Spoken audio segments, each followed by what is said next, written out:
রাজ্যে অন্নপূর্ণা ভাণ্ডারের ফর্ম পূরণের কাজ শুরু হতেই লক্ষ্মীর ভাণ্ডারের টাকা বিলির ক্ষেত্রে চূড়ান্ত দুর্নীতির ছবি প্রকাশ্যে চলে এলো মুর্শিদাবাদ জেলা থেকে। বুধবার কলকাতার নবান্ন থেকে অন্নপূর্ণা ভাণ্ডার প্রকল্পে নাম নথিভুক্তকরণ এবং তার সুবিধা কিভাবে উপভোক্তারা পাবেন তার বিস্তারিত বিবরণ দেওয়ার সময় রাজ্যের মুখ্যমন্ত্রী শুভেন্দু অধিকারী জানান, মুর্শিদাবাদ জেলার রাকিবুল শেখ নামে এক ব্যক্তি লক্ষ্মীর ভাণ্ডার প্রকল্পের সুবিধা দীর্ঘদিন ধরে পেয়ে আসছেন। মুখ্যমন্ত্রীর এই বক্তব্যের পরই শোরগোল পড়ে যায় প্রশাসনিক মহলে। মুখ্যমন্ত্রী বলেন, শুধুমাত্র রাষ্ট্রবাদী ভারতীয় মহিলারাই এই টাকা পাবেন, কোনো রাকিবুল নয়। এরপরই খোঁজ নিয়ে জানা যায়, বহরমপুর থানা এলাকার রাধারঘাট ১ নম্বর গ্রাম পঞ্চায়েতের অন্তর্গত শিয়ালমারা গ্রামের বাসিন্দা জনৈক রাকিবুল শেখ নামে এক ব্যক্তি কেবলমাত্র মহিলাদের জন্য বরাদ্দ লক্ষ্মীর ভাণ্ডারে টাকা গত প্রায় ১.৫ বছর ধরে পাচ্ছিলেন। যদিও কিভাবে এবং কেন লক্ষ্মীর ভাণ্ডারের টাকা তার ব্যাংক অ্যাকাউন্টে ঢুকতো রাকিবুল তা জানতেন না বলে দাবি করেছেন তিনি। অন্যদিকে এই ঘটনার পেছনে যদি কোনো দুর্নীতি হয়ে থাকে তার দায় সম্পূর্ণ সরকারি আধিকারিকদের বলে দাবি করেছেন ওই এলাকা থেকে নির্বাচিত মুর্শিদাবাদ জেলা পরিষদের তৃণমূল কংগ্রেস সদস্য রাজীব হোসেন। তিনি বলেন, দুয়ারে সরকার ক্যাম্পে আবেদনের মাধ্যমে লক্ষ্মীর ভাণ্ডারের টাকা কেবলমাত্র মহিলার ব্যাংক অ্যাকাউন্টে ঢুকতো। কোন ব্যক্তির অ্যাকাউন্টে টাকা ঢুকবে বা এই প্রকল্পের টাকা পাওয়ার জন্য কোন মহিলা যোগ্য তা ঠিক করার কোনো ক্ষমতা জেলা পরিষদ বা গ্রাম পঞ্চায়েতের নেই। এই বিষয়ে সম্পূর্ণ সিদ্ধান্ত নেওয়ার অধিকারী ছিলেন জেলা প্রশাসনের আধিকারিক এবং বিডিও অফিসের কর্মীরা। তাই যদি কোনো ধরনের দুর্নীতি হয়ে থাকে এবং পুরুষ ব্যক্তি লক্ষ্মীর ভাণ্ডারের টাকা পেয়ে থাকেন, তার কারণ সরকারি আধিকারিকরাই বলতে পারবেন।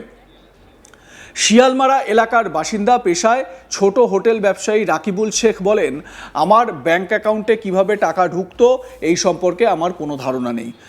গত প্রায় ১.৫ বছর ধরে আমার অ্যাকাউন্টে টাকা ঢুকেছে। শেখ রাকিবুল, যাকে গ্রেপ্তার করা হয়েছে, শুভেন্দু অধিকারীর ওই বক্তব্য নবান্নে শোনানোর পর তার কি বক্তব্য, কি বলছে সে শুনুন। আমি আগে তখন আমার একটা রেস্টুরেন্টের ব্যবসা আছে, পার্টনারে আছি।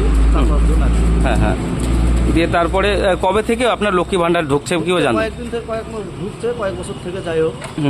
দিয়ে তারপরে কিভাবে ঢুকছে আমি নিজেও জানতাম না। আমি বিডিও অফিসে গিয়েছিলাম, বিডিও অফিসে জানানোর পর কোনো রেসপন্স পাইনি। আমি বলতে কোনো রেসপন্স পাইনি। মানে অফ করার জন্য বলেছিলেন যে আমার? হ্যাঁ, অফ করার জন্য গিয়েছিলাম। আমি বললো 2 দিন পর এসে গিয়েছিলাম, কোনো পাত্তা পাইনি আমি। মানে আর কে কে পায় বাড়িতে লক্ষ্মী ভাণ্ডার? আর কেউ পাই না। আপনার স্ত্রী? আমার স্ত্রী তো পাবে স্বাভাবিক। এই যে আজকে মুখ্যমন্ত্রী যে আপনার নাম করলো, কি মনে ভাবছেন, কিভাবে হলো এটা ঘটনাটা? যেটা হবে সরকার নিয়ম অনুসারে সেটা করতে হবে। প্রায় কতদিন থেকে পাচ্ছেন মনে হচ্ছে, আপনার কতটা জানেন? 2 বছর থেকে এরকম হবে, 2 বছর 1.5 বছর। তো কীভাবে ঢুকেছে আমি নিজেও জানি না, কীভাবে ঢুকেছে আমি নিজেও জানি না। অ্যাপ্লাই কীভাবে হয়েছে অ্যাপ্লাই তাও জানি, আমি তো অ্যাপ্লাই করিনি। মানে যে অ্যাপ্লাই না করেও পাচ্ছেন, মানে এর জন্য কার কাছে গেছিলেন? এর জন্য দায়ী প্রশাসন, সরকার আর কি। সরকার দেখতে পাচ্ছে না যে একটা ছেলের অ্যাকাউন্টে কীভাবে টাকা ঢুকছে। সেটাও যাচাই করা দরকার ছিল। এখন এই লক্ষ্মীর ভাণ্ডারটা দুর্নীতি হয়েছে বলে আমার কাছে এখন সবাই। এই যে মুখ্যমন্ত্রী যে আজকে নাম করলো, কতটা খারাপ লাগছে বলে মনে হচ্ছে? বিশাল খারাপ। যে এই দুর্নীতিতে হওয়ার কারণ কি মনে হচ্ছে? তৃণমূল সরকার না, রাজনীতি লেভেলের সঙ্গে তো যুক্ত নেই আমি। এখন কী করে হলো জানে, হয়তো আশেপাশে দুশ্মন থাকতেও পারে। যে কখন জানতে পারলেন যে আপনার অ্যাকাউন্টে টাকা ঢুকছে বা লক্ষ্মী ভাণ্ডার ঢুকছে? আমি জানতে পেরেছিলাম, সঙ্গে সঙ্গে জানতে পেরেছিলাম আর কি। আমি যখন আপডেট করি প্রায় মাঝে মধ্যে, তখন আমি যাওয়ার পর তখন ব্যাংকেও কিছু বলেন আমাকে আর কি। ব্যাংকেও কিছু বলেন।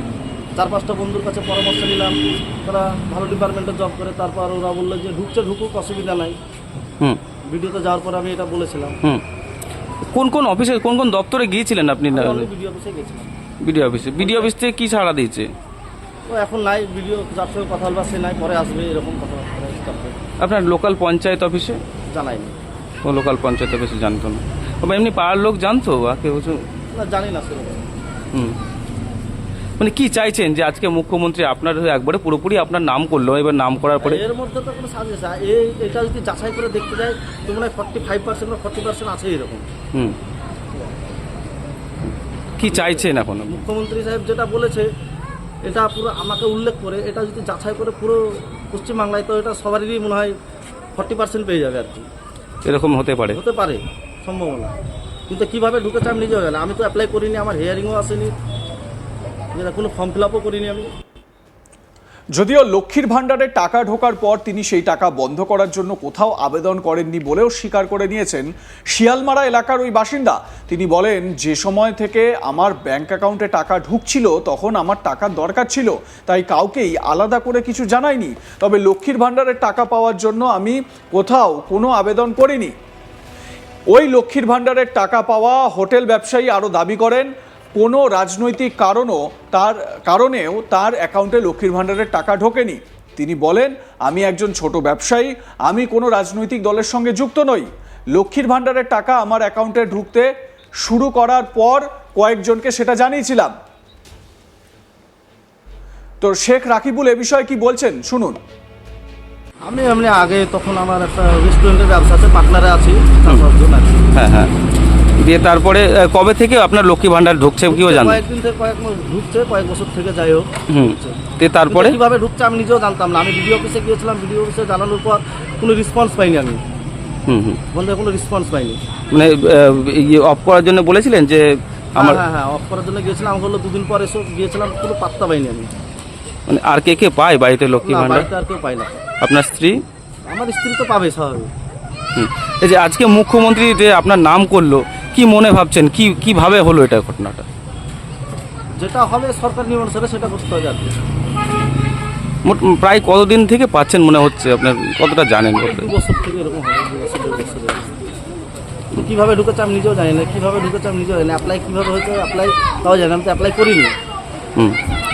মানে যে অ্যাপ্লাই না করেও পাচ্ছেন, মানে এর জন্য কার কাছে গেছিলেন? এর জন্য দায়ী প্রশাসন, সরকার আর কি। সরকার দেখতে পাচ্ছে না যে একটা ছেলের অ্যাকাউন্টে কীভাবে টাকা ঢুকছে, সেটাও যাচাই করা দরকার ছিল। এখন এই লক্ষ্মীর ভাণ্ডারটা দুর্নীতি হয়েছে বলে আমার কাছে এখন সবাই। এই যে মুখ্যমন্ত্রী যে আজকে নাম করলো, কতটা খারাপ লাগছে বলে মনে হয়? বিশাল খারাপ, বিশাল। যে এই দুর্নীতিতে হওয়ার কারণ কি মনে হচ্ছে? তৃণমূল সরকার? না, রাজনীতি লেভেলের সঙ্গে তো যুক্ত নেই আমি। কোন কি করে হলো জানে, হয়তো আশেপাশে দুশ্মন থাকতেও পারে। কখন জানতে পারলেন যে আপনার অ্যাকাউন্টে টাকা ঢুকছে বা লক্ষ্মী ভাণ্ডার ঢুকছে? আমি জানতে পেরেছিলাম, সঙ্গে সঙ্গে জানতে পেরেছিলাম আর কি। আমি যখন আপডেট করি প্রায় মাঝে মধ্যে, তখন আমি যাওয়ার পর তখন ব্যাংকেও কিছু বলে না আমাকে আর কি। ব্যাংকেও কিছু বলে না। 4-5টা বন্ধুর কাছে পরামর্শ নিলাম, তারা ভালো ডিপার্টমেন্টে জব করে। তারপর ওরা বললো যে ঢুকুক, অসুবিধা নাই। ভিডিওতে যাওয়ার পর আমি এটা বলেছিলাম। কোন অফিসে, কোন দপ্তরে গিয়েছিলেন আপনি? ভিডিও অফিসে গেছিলাম। তবে রাকিবুল আজ স্বীকার করেছেন, এইভাবে টাকা নেওয়া তার অন্যায় হয়েছে। জেলা প্রশাসন সূত্রে জানা গিয়েছে, এই দুর্নীতির খবর প্রকাশ্যে আসতেই বহরমপুর থানার পুলিশ রাকিবুলকে জিজ্ঞাসাবাদের জন্য আটক করেছে। অন্যদিকে প্রশাসনের একটি সূত্র থেকে জানা গিয়েছে, রাজ্যে এসআইআর হওয়ার পর রাকিবুল এবং তার স্ত্রী সুলতানা পারভিনের নাম ভোটার তালিকায় নেই। দুজনেরই নাগরিকত্ব নিয়ে যথেষ্ট সন্দেহের অবকাশ রয়েছে বলে প্রশাসনের কয়েকজন কর্তা জানিয়েছেন। ভোটার তালিকায় নাম তোলার জন্য রাকিবুল এবং তার স্ত্রী ট্রাইব্যুনালের দ্বারস্থ হয়েছেন। পঞ্চায়েত প্রধান মেনকা বেগম কি বলছেন শুনুন। দেখুন, এটা তো আমাদের কাছে ডেটা থাকে না। এটা যেহেতু দুয়ারে সরকার ক্যাম্পের মাধ্যমে আমাদের ওনারা জমা করেন এবং কিছু হয়তো অনলাইনেও করেন। এবার সেটা তো ব্লক ভেরিফাই করে পাঠায়। তো সেই হেতু হয়তো হয়েছে, সেটা আমাদের জানা ছিল না এবং আমাদের আইডিয়ার মধ্যেও ছিল না। একটা আমাদের কাছে কিছুদিন আগে একটা এসেছিলো এরকম, যেটা ভুলবশত হয়তো হয়েছিল। একবারই পেয়েছিলেন উনি, তো সেটা আমরা ব্লকে জানিয়ে ওনার নামটা ডিসকানেক্ট করেছিলাম। এই যে এইসব প্রকল্প লক্ষ্মীর ভাণ্ডার বলুন বা অন্যান্য যে সামাজিক, সেখানে পঞ্চায়েত প্রধানের কি ভূমিকা থাকেন? না, এগুলোতে পঞ্চায়েত প্রধানের ভূমিকা থাকে না। আমরা যখন জানতে পারি যে না এই ডেটে হয়তো দুয়ারে সরকার ক্যাম্প হবে, তখন আমরা সেটা অ্যানাউন্স করিয়ে দিই। যেমন এর ক্ষেত্রে বাড়ি দেওয়ার ক্ষেত্রে পঞ্চায়েত প্রধানের দ্বারা একটা ইনকোয়ারি হয়, সেই সব ইনকোয়ারি কি করেন? না, পঞ্চায়েতের প্রধানের দ্বারা ইনকোয়ারি হয় না। এখন যেটা হয়েছিল, আমাদের দ্বারা নামটা দেওয়া হয়েছিল, তারপর ইনকোয়ারিটা সরকার পক্ষ থেকে 2বার 3বার 4বার এবার সেরকমভাবে করা হয়েছে, ইনকোয়ারি করা হয়েছে। সেটা আবার বিভিন্ন দপ্তর থেকে। আমাদের পঞ্চায়েতের ইনকোয়ারি অন্য পঞ্চায়েতের কিংবা অন্য দপ্তরের অফিসাররা এসে করেছেন, এইরকমভাবে হয়েছে। এই যে আপনার বাড়ির কাছে মানে এবং পঞ্চায়েতের সামনে কোনোদিন জানতে পারেননি এরকম হয়েছিল বা কিছু? না, সেটা আমাদের জানার কথাই নয়। আপনাদের মতামত জানাতে ভুলবেন না। দেখতে থাকুন আজ তাক বাংলা, সাবস্ক্রাইব করুন আমাদের ইউটিউব চ্যানেলটি।